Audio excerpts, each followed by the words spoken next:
Classified na nga ng FIBA si QMB as a local at napakagandang balita nga noon sa Gilas. Pero hindi lang yan ang good news sa future dahil marami pang mga players ang posibleng maglaro sa Gilas as a local. Tara isa-isayin nga natin sila.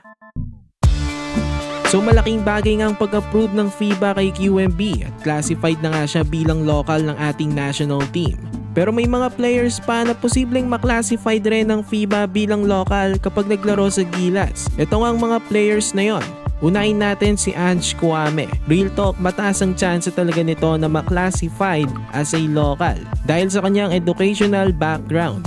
Dito nga daw nag-aral si Ange Kouame noong 2016 at nagkaroon ng high school diploma noong 2018 bago siya mag-Ateneo. Halos similar nga siya kay Gadjaga ng Chinese Taipei. Nag-start nga rin si Gadjaga bilang naturalized ng Chinese Taipei pero kalaunan nabigyan siya ng exemption na maglaro as a local dahil sa kanyang educational background. So ayun ang kikaklaro ng SBP sa FIBA. Baka naman sakaling mapagbigyan rin si Ange Kouame. At sa tingin ko, mataas talaga ang chance nito na mabigyan ng same privileges na mag-e-enable sa kanya na maglaro sa Gilas bilang isang local.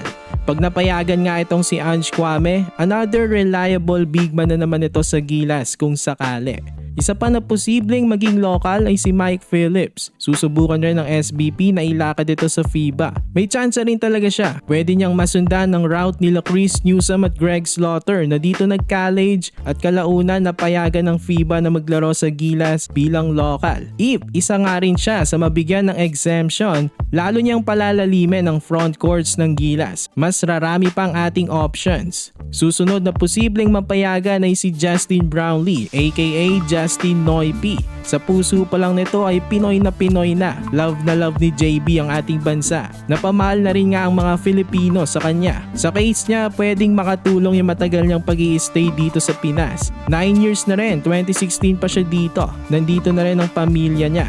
Pero magiging enough na kaya yon para makonsider siya ng FIBA? Well, ayon sa SBP, wala naman daw masama kung susubukan nila. At agree naman ako doon. Malay natin, mapayagan nga si JB. Kapag nangyari yon, pwede na silang pagsabayan ni Jordan Clarkson.